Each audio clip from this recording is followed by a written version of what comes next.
Welcome to DTFA Podcast. I'm Kate. I'm Elle, and today we're continuing our Throne of Glass deep dive with Crown of Midnight chapters 9 through 16. But first, we have a book rec that was sent in by Music for a Book podcast, and that is hosted by Hannah and Britt.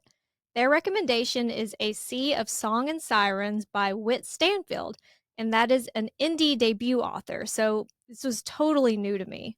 Already, just hearing Sirens, I'm like, yes. Well, you had just been talking about a siren book. Yeah, there's a different book I'll recommend, I think, next week about Siren Queen trials. Mhm. So Sirens, I feel like they aren't written enough about. So that's really exciting. Well, that series that we both liked, The Bargainer, she Mhm. was a siren in that series, but it didn't really come into play. Like, it didn't matter. Yeah, they didn't really talk about enough about, like, I want to hear more about the lore and about Sirens. She just so, really liked water. That was Yeah. the whole thing. So this one sounds like it's more very exciting. about sirens. Hannah and Britt describe the world as lush and rich and driven by female rage. We know that so well. Our FMC Marin was raised in a trading port and consistently sees attractive sailors. Ooh. She stays away at risk of being further ostracized by her island community due to rumors that she is a seductress, a witch that holds magic and power over these men. What are the name of those sirens that are in like Greek mythology? Was it just the sirens that were like Odysseus? They try to crash into boats. I think they actually were called like just siren. Yeah. Off the top of my head, I don't think there's another That's term. what this is reminding me of. That it's like they're luring these men. Yes. Until one day she discovers a sailor, Kai, in really bad shape, and against her better judgment, she rescues him. Through the book, Kai and Marin play a dangerous game of push and pull that leads to betrayal, binding contracts, and so much more. The book gives Angry Mona meets Little Mermaid lore. And Was that Moana? Is it? Yeah. Oh, wait, what did I say? Mona. Sorry. We're really good at this. I'm from Alabama. It explores the world of, well, now I've lost my confidence. How do I say this? Naiads? Naiads? Yeah. Explores the world of Naiads. It's such a stunning debut. We both loved, this is the host of the other podcast. We both loved the world building and lore. Add in the emotional whiplash you get from all of the twists and turns, and this book was impossible to put down. And it's available on Kindle Unlimited. Love that. And they highly recommend checking it out before book 2 drops in early December. That was a really good recommendation they put together. I'm always terrible. I always give you guys way too much information. You're like, so this happens, and then this I know. happens. I'll give you like half the story, and you're like, okay. That's what I like, though, because I like even movies or books. I love watching like TikToks of people explaining what happens. I know. And then I'll spend half of our episode discussing a totally different series than what we're talking about. So Hannah and Britt are at Music for a Book Pod on Instagram, and their podcast is on Spotify and Apple. And our DMs are always open for book recs at DTFA Podcast on Instagram and TikTok. We pick up in Crown of Midnight, Chapter 9, in the dungeons beneath the glass castle where Celaena is visiting Kaltain. It's broke down palace vibes. Not good. A freezing cell with a bucket for a toilet, crumbs for food, and moldy hay to sleep on. And it's not the kind of hay you can take a roll around in. Also that. Despite Kaltain literally drugging Celaena and almost getting her killed in the duel, she can't help but feel a little sorry for her. Like Kaltain is around Celaena's age. She's just 18-ish. And Celaena doesn't totally understand the full scope, the full picture of how much Kaltain was being manipulated by the king in Parrington. But it's like she recognizes she wasn't totally at fault. Yeah, it wasn't like this was all her idea and only her idea. Mm-hmm. Manipulated in ways that we also don't fully understand yet. Yeah, the last we heard it was like Cain proved the physical what we can do. Kaltain proved the mental of what we can do, but we don't really know what that means. I mean, and honestly, as the readers, we saw more than Celaena did. Yeah. About how, the wings, the headaches, and Kaltain wasn't really all there for half of it. And I have to imagine that what she's gone through since then with the withdrawals in this cell, and she's had to go through all of this alone. And there's no crack pipes in prison. Well, there might be, but not in this series. Well, yeah, there's like no one's making wine in the toilet. Kaltain is, like we've talked about with some other, it's a victim and a villain. Like Kaltain is a truly morally gray character. A lot of times in this like genre, you hear about morally gray, but it's more like Rhys he does bad things, but it's more like he covers up the good that he does and presents a bad front. But true morally gray is I saw that face you made. Good. True morally gray is, they do good and bad. They're capable of both. I mean, it's a very realistic look inside someone's mind. So I Mhm. appreciate the way SJM rates these characters because we've seen them in a lot of her series. Well, and then no one understands, like, Kaltain has lost her freedom, and no one is gonna be more empathetic to that than Celaena. Well, and nobody is truly all good or all bad. So I think SJM does a really good job of giving us more background, more insight. She gives more information so you can kind of form a better understanding of these characters. Yeah. And of course, it also speaks to Celaena that even though Kaltain literally tried to kill her, she's still like able to show empathy and Well, like and step back and look at the situation and see more of what's going on. Sarah could have easily left our good friend Sarah could have easily left her in book 1, and that she's just like a one-time villain and we never see her again. So I'm glad that she kept her in the mix to, like, have her own journey and arc. Yeah, and again, it goes more to give background and depth to what's happening in this world. Mhm.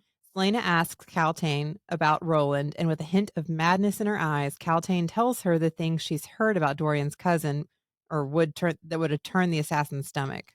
Which, I mean, if you think that it's gonna turn an assassin's stomach, that's pretty bad. Yeah, But we were just talking about with Kaltain and, like, bringing her back in, it sometimes you wish that had been done for some characters in other series, yeah, specifically Crescent City, like, which it's not over, we could still get a lot more, but, like, Fury, Juniper, there are characters that we're introduced to they're kind of one dimensional. very one-dimensional, even Hypaxia, but Throne of Glass to me did a much better job of, like, every character has layers and, like, has their own like, the world building is just it's so much broader, I She also guess. gives us more POV. I'm noticing. So, like, even if the whole chapter is not someone's POV, or if it is, we understand more of what's Yeah, happening to Kaltain. Like, we don't know anything about Fury or we Juniper really don't. or even Hypaxia. We get like pieces of it, but Mhm. I just appreciate how much depth we're given because you get a better understanding of everything that's going on. Well, and it's crazy to think that it was her first series, that this Yeah. is when she was the most detailed. Yeah. She's Not doing that so and well. we love ACOTAR and we love Crescent City, but there after House of Flame and Shadow, I was just left wanting Yeah. for some things. But Celaena also notices there are bruises circling Kaltain's wrist, and she explains the Night Watch. That makes me think of Game of Thrones. Night Watch looks the other way when Parrington visits, and that's horrifying. That change, I mean, like, it's already like she looks so miserable and like freezing, starving, dirty. Mhm. She looks like she's been abused, but now we're concerned about other abuses. So it Right. just adds to, or I mean, nobody deserves to be treated this way, Mhm. period. So Selena lets them know that we're going to have a word with the captain of the guard about that. Celaena asks if, in the time that Kaltain was close to Parrington, did she hear anything about the king's plans? Like, do you have any information? You were so close to them, and I mean, yeah, they were using her, but she was still She could there. still hear the conversations they were having. And she so this is what she says. "They encourage the crows to fly past here," she answers, "and my headaches are worse every day and full of flapping wings." Okay. Okay. Some of that I get, and some of them like the crows. Mm. So maybe a little more than a hint of madness in her eyes. Right, but it's also not the first time that Kaltain has mentioned hearing flapping wings. And it's not the last that we'll hear of flapping wings. Before Celaena leaves, she takes off her cloak and throws it through the bars, like this act of kindness. And Kaltain says, "Sometimes I think they brought me here not to marry Parrington, gross, but for another purpose. They want to use me." That is a very bold statement. But it's like, in that, like, Celaena thought that's all she was going to get. But in that act of kindness, she got a little bit more, you And know? and it's so much more than what it's there's so many meanings you can take from it. Right. She doesn't know what exactly they're going to use her for. She can't even fully remember what happens when they visit her in the cell. Okay. Mm. Her memory is like broken shards of glass. Something is coming, Kaltain says, and I am here to greet it. I think that line is so it gives me goosebumps. It's It's very terrifying. ominous. And there's also this is a total sidebar. There is an entire group of people on the internet who think that this cloak means that Kaltain is the Suriel. Okay. And that's the kind of unhinged shit that I love. Like, I love theories that are literally just, this person likes Cloak and they were kind of a gossip. Clearly, Kaltain is the Suriel. I mean, they have some very Like, okay. large interests that overlap. I So will, you know what? Fine. Like, I don't, that's the kind of stuff that, okay. honestly, We can move forward assuming this is. In these books, you can't really say no to anything. Right. Any of these things are possible.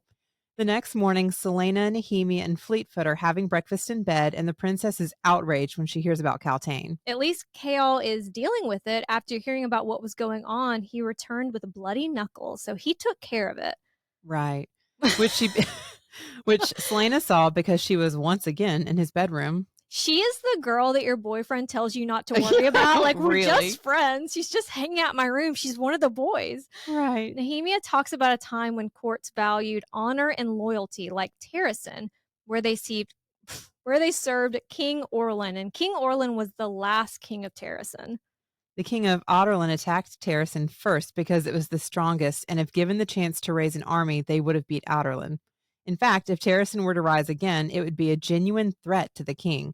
And across the ocean, the court in Winland still follows the old ways, though they've looked the other way and haven't helped. Can I please just finish my breakfast before we talk about world politics? Like, it's just constant. It's always pushing for something. Nehemia, by the way, is now being handled by Roland, apparently too much for Minister Mollison. And that, put a pin in that, the Minister Mollison part. Also being handled by Roland. I would love being handled by Roland. Oh, I'll handle you. That afternoon, Dorian and Chaol are in the kennels, and the prince is complaining about the cold. He hates winter. He's also avoiding his nightmare little brother Holland, who has finally returned home from school. Ugh. And there's no way that Holland would ever be in the kennels because he hates animals. I mean, every serial killer we've ever heard about loves to kill animals. Like, what do you mean you hate animals? Like, what a little psycho. Thank the word, my brother was always too afraid of me to talk back, Chaol says. Since he abdicated his title as heir of Aniel, Chaol hasn't seen his family and rarely talks about them. Chaol's father even refused to, like, so much as see him whenever the family's in Rifthold, which he's on the council, so that's pretty often. But I mean, also his family is in Rifthold and doesn't see him. And it makes this rift between him and Dorian even harder because they were each other's family. Like, Dorian is like very different from his family, and Chaol was very different from his, but they always had each other and they had that support. So it sucks. Yeah, they've got to come back together. The two are broing out, but once Celaena comes up, it's obvious how much has changed between them. Chaol isn't thrilled about Celaena's dinner with Archer tonight. Maybe complain about that with someone who isn't Dorian. But maybe he should be a little worried because Celaena is wearing a scandalous red dress with no corset. Chaol's like, you're not wearing that. I am, and can you just, everything we know about Celaena, how do you think she's going to react to being told what to wear? It's just not going to go well. And yes, she has weapons on her. Are you new here?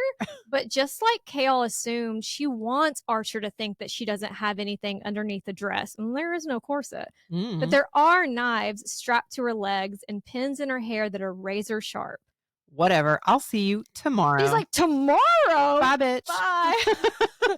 And she jumps in the carriage and fucks off. And Chaol is left standing there like the man emoji, just arms by his side. Okay. She meets Archer at an exclusive dining room for rich people, and he loves the dress. My nightmare is like, in this situation, she can't study the menu before she goes. Like, imagine you have to go to a restaurant and you can't look at the menu in advance and like practice in your head how you're going to order. I mean, what if it's somewhere where you only get to order what the chef decides to cook for the night? Oh my God, that is my nightmare. I'd have to point because I have to practice. Like, you've heard me pronounce things. Like some of those really fancy places, you don't even get a menu. They're like, tonight he's serving this. You'll take it and you'll eat what's given to you. Yeah, that's like, I love the Bear, but those are not my kinds of restaurants. Yeah. I appreciate them for art, but no. It's a pretty big deal that Archer made time for Celaena, probably at least 2 to 3 mystic appointments, and he still owes his pimp Clarice money. Archer asks about Celaena's Endovier to King's Assassin glow-up, and she tells him her skills are better suited for aiding the Empire than mining, which, agreed. Working for the king and for Erebin are nearly the same thing anyway. I mean, that last part wasn't a lie. And Archer gets it. Training in the bedroom and the battlefield aren't that different, which, Well, they were both made into weapons, just with different goals. one fucking people up and one just fucking. Yes.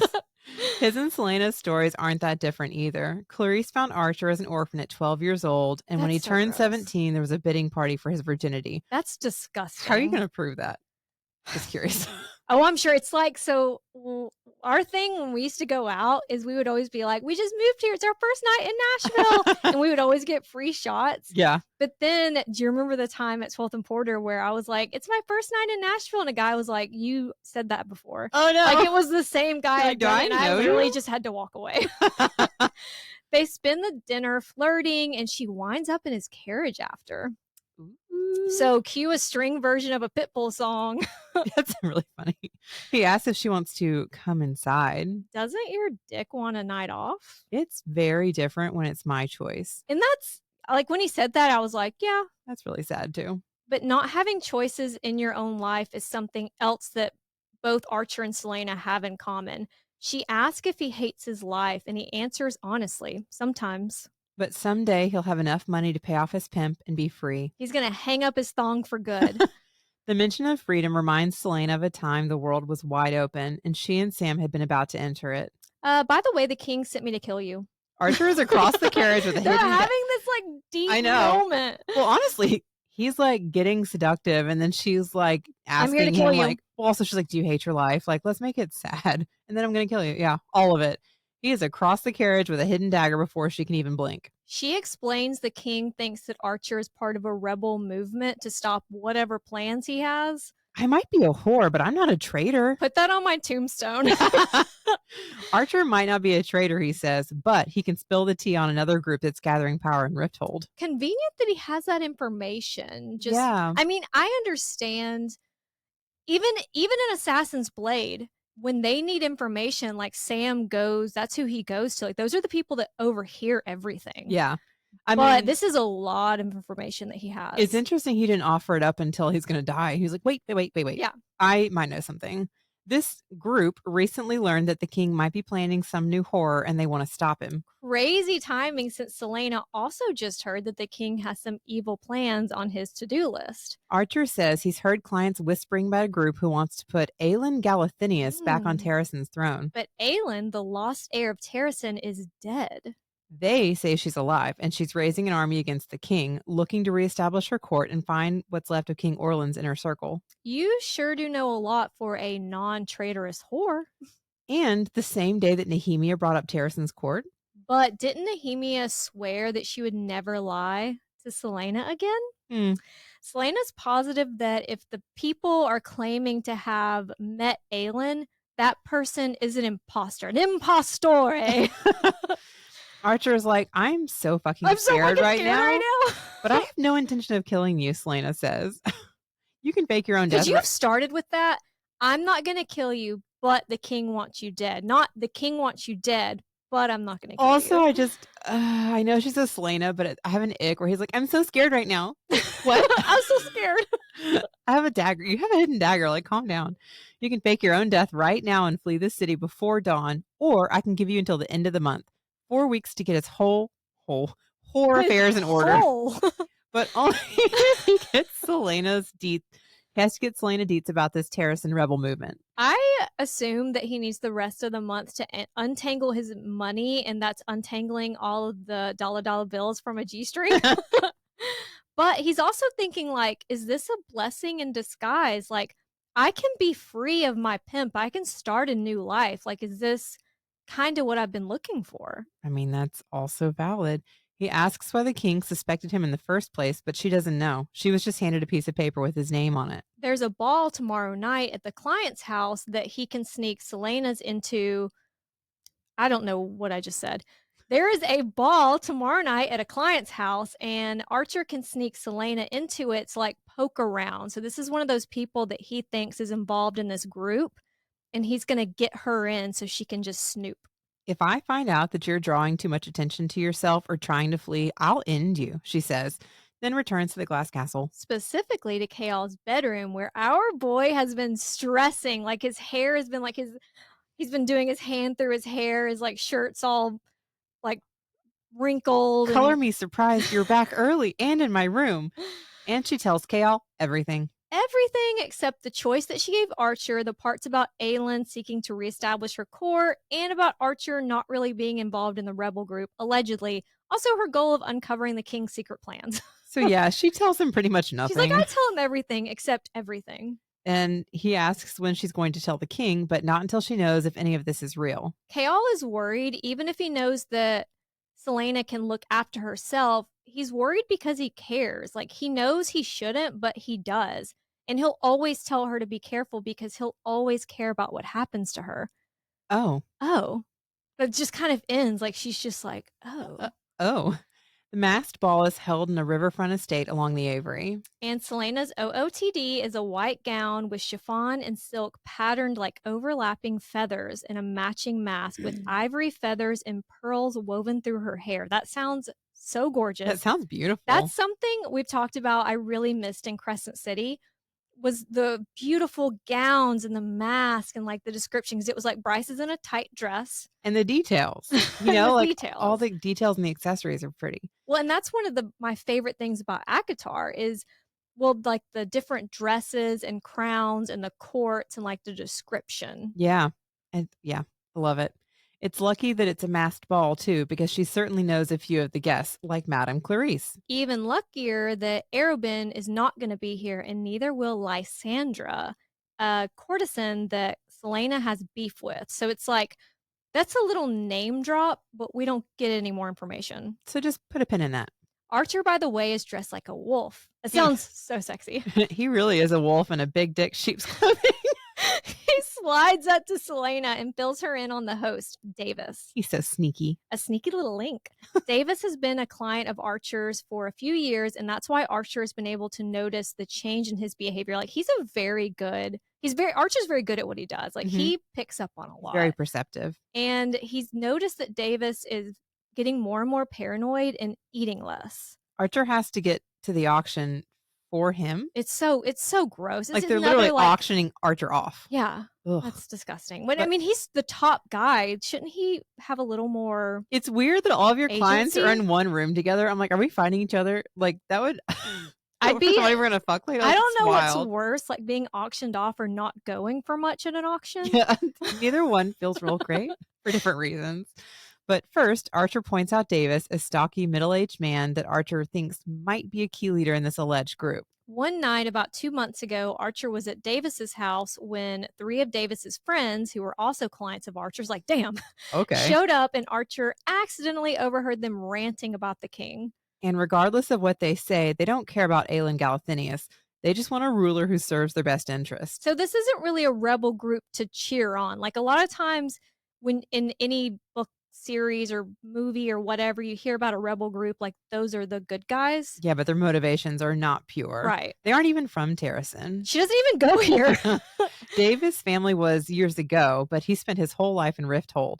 If he claims loyalty to Terrasen, it's only a half-truth. So he's just wearing like a Terrasen hat and shirt. It's kind of like when you get a friend that starts dating a guy and all of a sudden like she's wearing New York Yankees stuff and you're like, you're not a Yankees fan. Yeah.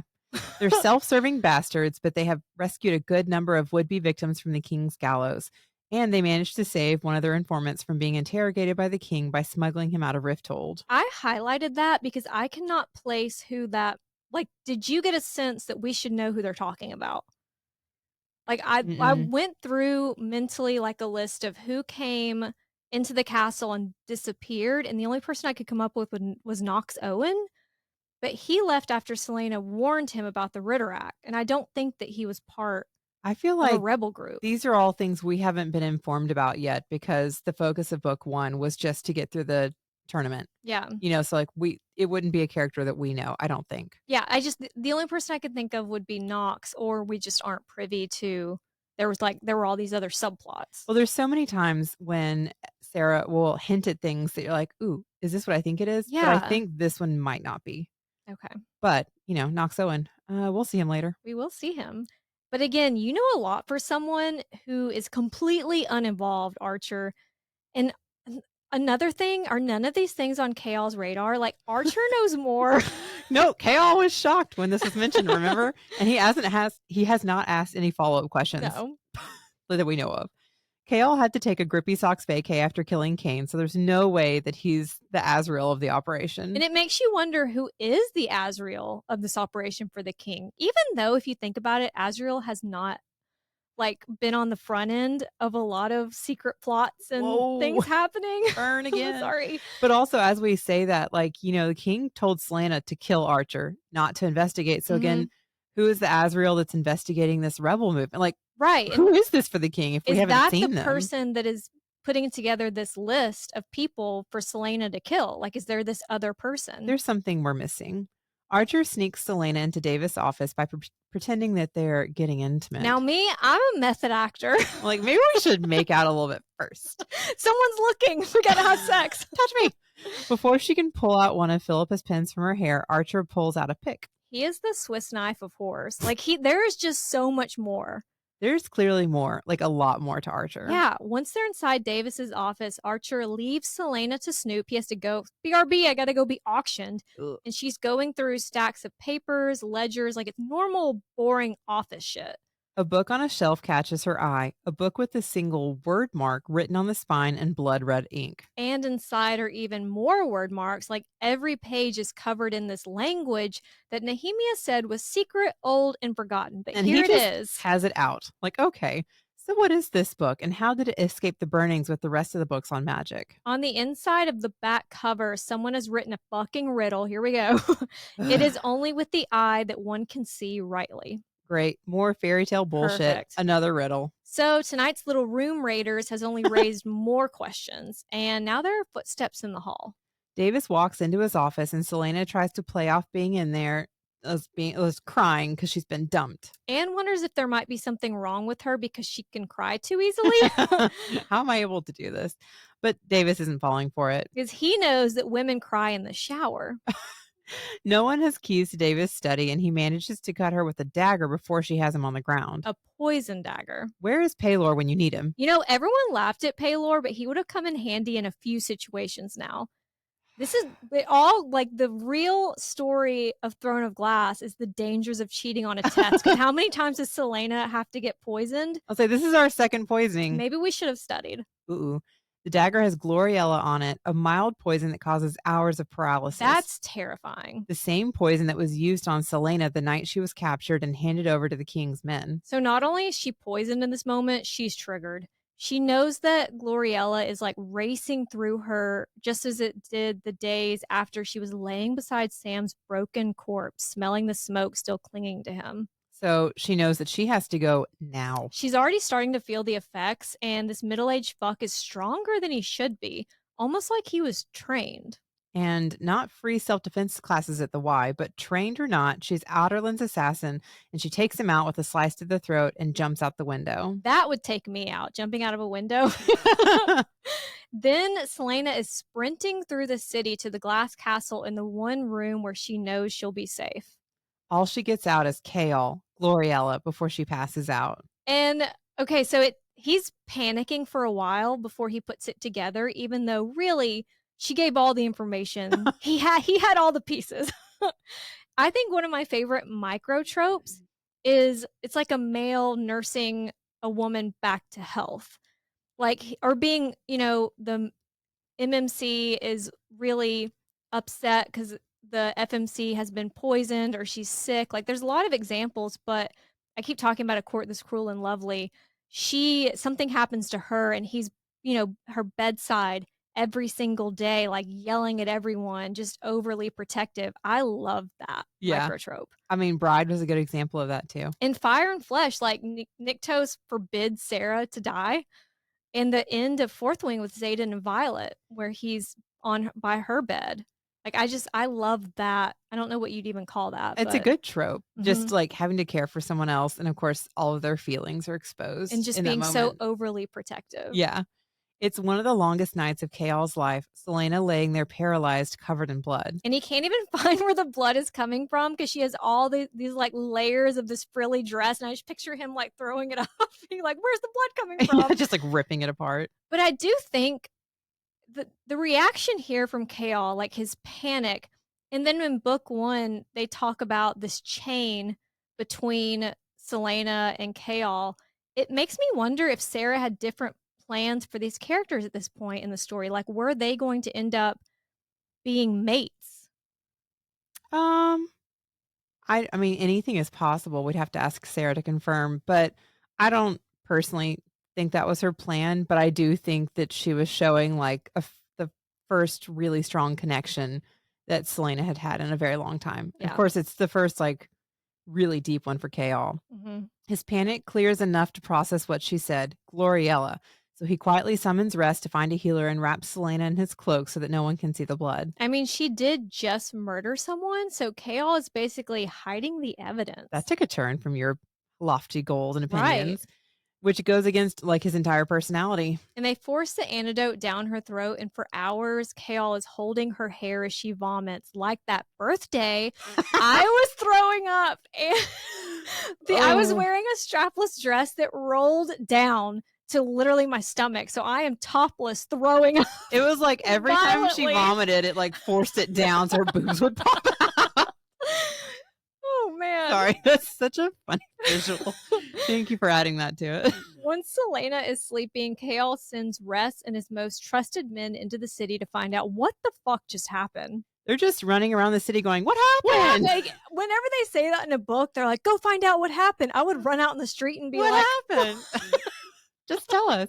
When he learns about a businessman murdered by his own poisoned dagger, he's glad that Davis he's is also dead. like, that's some Celaena shit.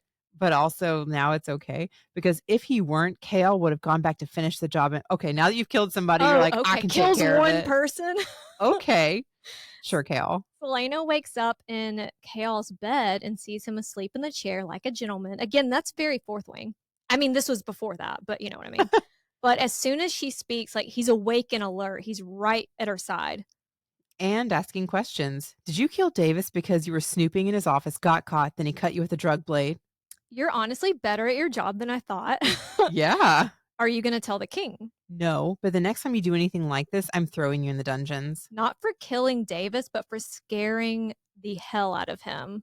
Okay. Chaol covered for her, burning any evidence like her blood-covered dress, which would get him in serious trouble if the king ever found out. And again, like really goes against Chaol's whole personality. Yeah. Just interesting. Chapter 14 opens with Celaena working up her courage to enter the library after seeing that thing a few nights ago. If only it were Bryaxis and just wanted a window. Celaena spent the day searching for any connection between that book of wyrdmarks that was in Davis's office and the king's plans. And so she's going through like a mental checklist of like, what's anything fucking weird I've seen recently? Oh, yeah, that thing in the library. And that's why she's back at the library to investigate. The library has 3 levels that she can see. But if there's one thing that Celaena has learned about this castle is that there are forgotten places like the tunnels attached to her room. All I want is to be in a castle exploring ancient I want to find tunnels. a hidden door so bad. Chaol mentioned a legend of a second library underneath, which does sound like the perfect place to carry out some secret evil plans. And there was that day that Celaena and Chaol were in the library and she was reading The Walking Dead and she could feel something under her boots that kind of felt like a claw being run against the stone. But then it was kind of like Chaol was fucking with her, but then she thought she might have actually. But like, was it real before he was fucking with her? Like, yeah, something weird and hair raising. And that was another like big turning point for them where he was kind of like playing with her. She finds the perimeter wall and marks a desk with chalk so she knows when she's done a full sweep. Very mindful. The floor turns from marble to ancient stone, but she knows someone has been this way because the sconces are lit. Until they aren't. The sconces eventually run out, but there's at least a torch. Celaena picks it up and walks into total darkness. Elsewhere in the castle, Dorian jerks awake, sweating despite the frigid temps in his room. Especially weird because all of the windows in his room are closed.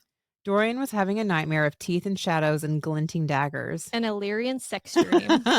But now that he's awake, the temperature in the room is already increasing. Dorian is shaking off the cold, but he swears that when he looks back at the couch, he gets a glimpse of a ring of frost where he had been laying. But when he looks again, it's gone. Back in the library, Celaena has been walking for 3 hours. That is a massive library. I would have given up. a long time ago. That seems huge. She's about to call it a day when she notices a tapestry. Not that weird, except it's the only decoration that she's seen on this wall, and like fate's really been fating lately. So she knows this means something. The tapestry, woven from red threads so dark that it looked black, depicted nothing. That's also weird. Beautiful. I'd be like, what is happening? The hue is so dark and so deep that it seems to swallow her fingers in the darkness. Because someone's been shopping at the Palace of Thread and Jewels. In the ACOTAR Christmas special, Feyre and Aelin are shopping and find a tapestry that sounds a lot like this one. The weaver was married to a man for like 300 years, and when Hybern attacked the summer court, her husband went to help and died. She then created this fabric she calls it the capital V void, and it's the loss of color is like representing her loss. Interesting. And the fabric was so black that it seemed to devour the light, so black it almost strained the eye. The moment Feyre's nail touches the surface, it almost seems to vanish. That's wild. Like Celaena saying the tapestry seemed to swallow her fingers. So the tapestry sounds similar, black hole-like even, which connects to Crescent City. Like how Truth Teller is described as devouring the light. And I think that the capital V void, black hole, whatever, Apollyon, wherever he says he's from, and then the Underking, that's something that is connecting all of these series. Like, I don't think it's random that we get capital V void in every series. Yeah. Celaena pulls the tapestry aside and finds a secret door, and when she opens it, a breeze floats past her from the depths of the spiral stairwell. Inside, she sees ornately carved walls depicting a battle, which sounds like the caves and the tunnels that Bryce, Az, and Nesta were walking through in House of Flame and Shadow.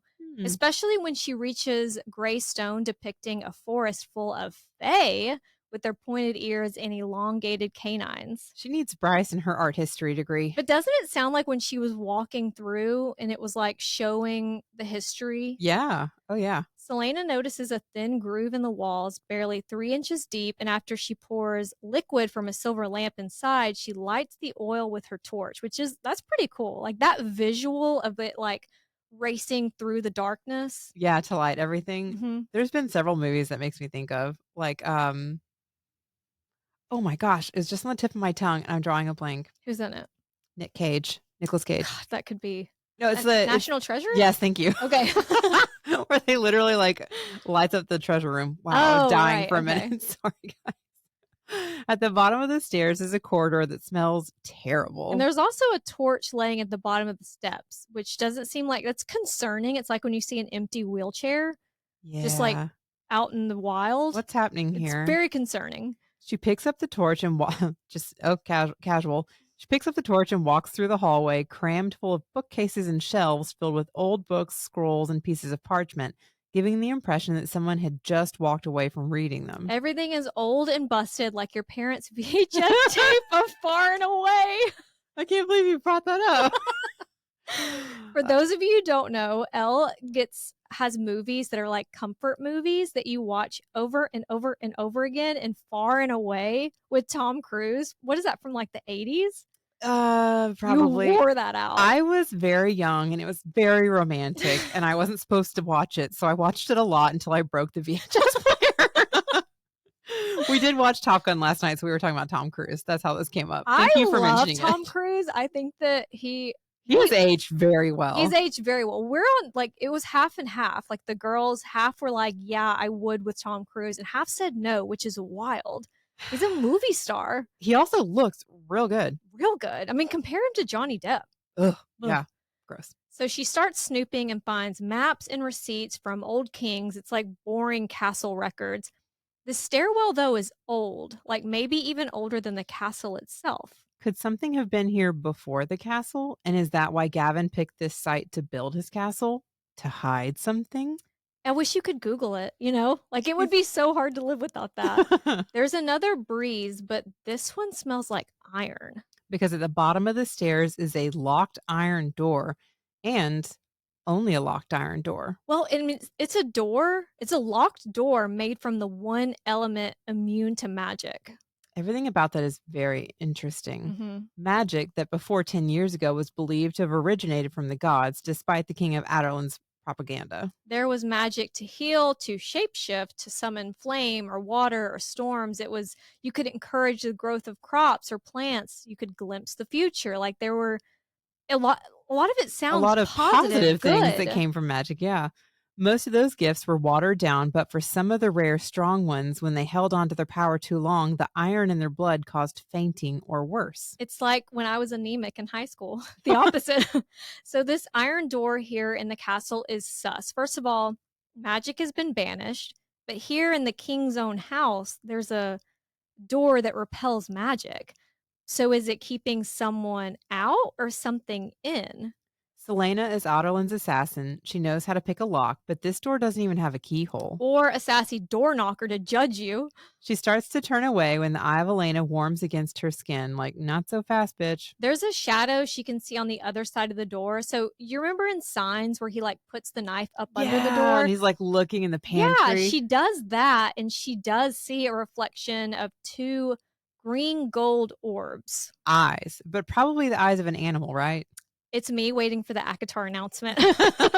She convinces herself it was a rat, but she needs to get through this door. And she knows it's not a rat. She's just trying to make herself Feels like feel better. we don't need to get through this. You're like, maybe we just don't. I know, but she doesn't, she's like at a point to where it's like, where else am I going to look for It's any weird information about the king's plan? that she's like in denial about the scary, like she's scared, but she's like in denial of it. She's like, I still need to search into this. I'm like, why? I thought you didn't want to know. Yeah, I would not. I thought you were like annoyed at Nehemia because you don't want to know, but then you want to know. Right. She has a feeling the power that sealed the door is connected to wyrdmarks. Of course it does, because everything always goes back to wyrdmarks. So she'll have to do some research and come back. And instead of taking dinner in her room, she goes to the Great Hall to watch Rena Goldsmith perform in honor of that little shit Holland's return. It's not Celaena's first time seeing Rena sing. She saw her years ago at the Royal Theatre. And we're going to find out what happened to the Royal Theatre and like that whole story in, I believe it's Heir of Fire. As always, the royal family sits atop a dais with Parrington, Roland, and his mother, while Celaena sits at a table in the back. And to her surprise, Chaol sits beside her, 5 of his men joining the table because, are you thinking what I'm thinking? Gangbang. The men, including Rest, don't mention what they saw last night, but they do quietly ask how Celaena's feeling. And Rest is like a little gossip. He's telling all these stories about things that he's heard. And Chaol and his boys and even Celaena, they all join in on this very comfortable banter, which I think speaks to Chaol as a boss, a leader, whatever you want to call it. Like they're not scared of him. Like they would never joke around like with Parrington, you know? Like it's a leader they respect. Right. But also, maybe if guards were a little scared of him, they wouldn't have looked the other way when Parrington visited Kaltain. Right. He needs to like find that line. But their little kiki is interrupted when Rena walks on stage wearing a long green dress and takes her seat at a green and gold harp, which I think it's interesting. We just last chapter were talking about the green and gold orbs, the eyes, and then we get to this green and gold harp. So she sits down and there's a man with a violin on stage with her, but it's just them. The two begin playing, and when Rena sings, the world fades away. After a few songs, she dedicates one to the royal family. And the song is an ancient legend, a poem Celaena hasn't heard since childhood. And, you know, her childhood was in Terrasen, and she's never heard it set to music. It's the story of a Fae woman blessed with a power sought by kings and lords. While they used her to win wars and conquer, they still feared her and kept their distance. The Fae woman served kings and lords until one day when a knight came seeking her power on behalf of his king. As they traveled to his kingdom, her fear turned to love. He saw her not for the power she had, but for the woman underneath. It was the knight seeing her for who she was that won her heart. Is this fucking play about us? But it also reminds me of the story that Lydia tells Rune. Like if you replace Fae with witch. Yeah. About like the knight really seeing her. Yeah. Seeing and accepting. The song choice, the green dress, the green and gold harp. It's giving Sinead O'Connor ripping, like if you're old enough to remember, Sinead O'Connor ripped up a picture of the Pope on SNL. It's like a more subdued version of that. Like she is sending a message like to the king's face, and it's in front of everyone. I mean, she dedicated it to the king and his family. Well, so like, he what a can't message. do anything. Like he's just kind of, you know, smiling and he's not going to do anything in front of everyone. Well, sure. There's a political statement being made in front of the royal family, But all Dorian sees is the way a crying Celaena is staring at Chaol, who has taken her hand in his. And I mean, he can recognize that the way she's looking at Chaol, she never looked at Dorian like that. That's very observant of you, Dorian. Mm-hmm. Everyone takes something different away from the song, but the parallels are obvious. Chaol is the knight here, and Dorian won't be one of those kings from the story who tries to keep her for himself. So Dorian closes his eyes, takes a breath, and lets her go. I do wonder do you think Dorian should have fought harder for Celaena? No. Or do you think, okay. I mean, like, it's one of those, excuse me, and as we, like, learn more what Celaena's thinking, I don't think she thinks enough of Dorian in general. Yeah. You know, and, like, I kinda mentioned it earlier, but she didn't make efforts to, like, know Dorian better. Mm-hmm. She enjoyed him flirting with her, she enjoyed the fun and having camaraderie, but she didn't show enough interest in Dorian as a person, and so I think Dorian deserves better. Okay. So, I can understand why he would think that maybe she wanted him to, but I'm glad that he I mean, doesn't she was for sending himself. mixed signals for sure. Yeah, she definitely showed him interest, which is misleading, but it wasn't like a deep enough interest, I don't think. Later that night, the king of Adarlan and his secret guards, which explains so much, they drag Rena Goldsmith to the butcher's block, her companion's headless corpse a few feet away. Harrington and Roland watch as the king tells Rena it's punishable by death to speak of or encourage magic. Excuse me. It was just Roland is a there? song. Oh yeah, and Roland's there. What's Roland doing there? Like, Roland's a new and he boy. doesn't seem that upset. No, like, Roland has been brought into the little boys group very quickly, and Dorian's still out, which is interesting. Dorian would not have been okay with this. No, and it's interesting that Roland is or just follows orders. Rena doesn't care. She's worked for 10 years to become famous enough to gain an invitation to this castle. Like, she's been playing the long game for this message. But also, she's using what she knows, which is her music and her storytelling. Yes. 10 years for this moment, so he would know that he may outlaw magic, slaughter thousands, but there are people who remember. She begins reciting names. Her daughter, Kayleen, was 16 when she was burned. Her sister, Lisa, was 36. Her neighbor and his wife, John and Estrel, were 70. She's still reciting names when the axe falls. It's brutal. The next morning, and Celaena has no idea. Like, no one in the castle knows this happens. I mean, she made a statement, but nobody saw the brutality that happened later. But she still made sure the king knew. Well, and did everyone even process the statement? Like, I know that people were affected by the music, but it doesn't even seem like Celaena, like, recognizes that a political statement is being made, you know? Yeah, or they're just, like, they don't think it's a big enough statement to worry about? I don't know. The next morning, Celaena and Nehemia are having breakfast in bed. It's the only time that they can see each other thanks to Celena's to-kill list. I mean, it's just, especially with, as Nehemia is about to say, I'm like, I want them to have this friendship. It just kind of surprises me because it feels like half the time it's getting to be antagonistic. Every time, like every breakfast, it is. Because like right now, Nehemia literally says, look me in the eye and tell me that you think your freedom is worth this price. Like, if you think so little of me, why are you still in here? Well, and what's confusing to me is that Elena and Nehemia seem to be on the same page a lot, like their goals align, except when it comes to this. Like, Celaena has been told she has to stay close to the king. She's also saving the people that she's supposed to kill. Like, I know Nehemia doesn't know that, but again, like, you would think that giving your best friend the benefit of the doubt. But also, like, why, if you, that's the thing. If they're such close friends, do you really think that I'm just this shallow, vapid person that kills people and then enjoys spending money? Is that really how you see me? Because if so, how do you consider me such a good friend if that's how you see me? Right. Nehemia doesn't know how to tell her parents about Celaena. Are we dating? Yeah, like, thank you. Do you have to tell your parents? I don't know. Yeah, that sounds very like when you're dating someone. I know. Meet their parents. Like, you don't know how to tell them about me. I could just be a friend at court. Am I going to meet them anytime soon? Right. Like, that's an interesting way of phrasing that. And I mean, I know we've talked about this and there's a lot more to it for Celaena, but is there something so wrong with her wanting her freedom? Well, and this is what is so harsh. Nehemia tells her she's finding fewer and fewer excuses for remaining her friend. And that's when Celaena snaps and tells her, like, she hasn't actually been killing anyone. I understand, like, I keep saying this. I understand Nehemia's frustration, But I don't like how she kind of weaponizes and leverages her friendship. Like, she weaponizes it in that she knows Celaena doesn't have female friends. She doesn't really have any friends. She never really has been in a position to be able to have friends. And you're kind of like dangling that friendship and ripping it away. I guess it's such an interesting perspective because also why could Selena not have just told her?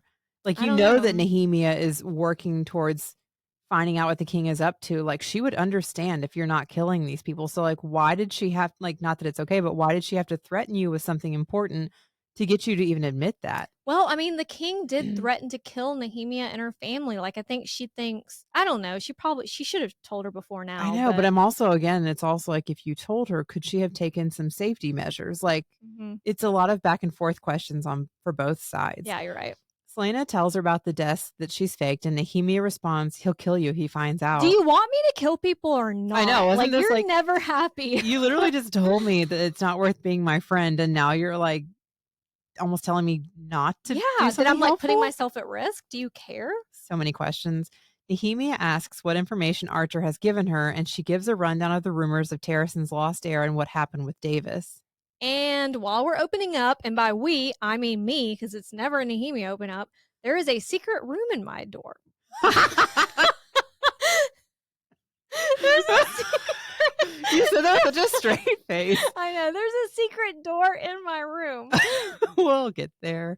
As they walk down to the tomb, Celaena tells Nehemia everything that happened between her and Elena, Cain, the Ridderak, and allow me to introduce you to this talking door knocker. She takes the princess inside the tomb, and because Nehemia can actually read word marks, she's looking around. They're everywhere in the tomb. And she recognizes words like death, eternity, rulers, like typical tomb shit on the walls. But that's Yeah. kind of all she points out. Like, I'd be like, is There's that a lot more all? runes happening than that. Mhm. Yeah, but also, how many times has Nehemia lied about what she knows, Or especially gaslit. when it comes to the word marks? Celaena, yeah, she's just so desperate for a friend. She has this blind spot because I feel like if it were anyone else, she would be interrogating them of like, what does this mean? What does this mean? Well, and Like, she just downplays so much of it that does Selena even realize she needs to ask more? Like, mhm. is there more there to be found? Yeah, like Celaena's desperate for the friendship and Nehemia's desperate to save her people. So, but they could be communicating more. And it would, yeah, they wouldn't lose anything by being more open with each other. As Nehemia walks around, Selena sits on the floor. And wait a minute, did the stars on the floor make a constellation? They do, and she sees the dragonfly, then the wyvern, the symbol of Aderlin's house, then the stag, the Lord of the North, and that's the symbol of Terrason. The stag, the symbol of Elena's home country, faces the wall, its head seeming to point upward as if it were looking at something. Because it is. She follows the stag's stare to an eye etched into the wall, a hole in its center, a glory hole. The word mark itself makes a face, and while the other eye is filled in and smooth, this one has a hollowed out iris. It is only with the eye that one can see rightly. It's that fucking riddle from the book at Davis's. And it is only by standing on the stag you can see the hole in the eye. So she looks inside and she's like, this is it. I've solved it. But there's only a wall and it's illuminated by moonlight. So she's asking more, like, what the fuck? But again, like, there's so much eye shit. There's I don't a know how lot to phrase that. revolving Like, around eyes. eye-related shit. There's the Eye of Elena. Gavin's sword has a pummel in the shape of an eye. The riddle's talking about an eye. There's the eyes that she saw behind the iron door. There's this eye with a hole in it in the tomb. Like, there's just a lot.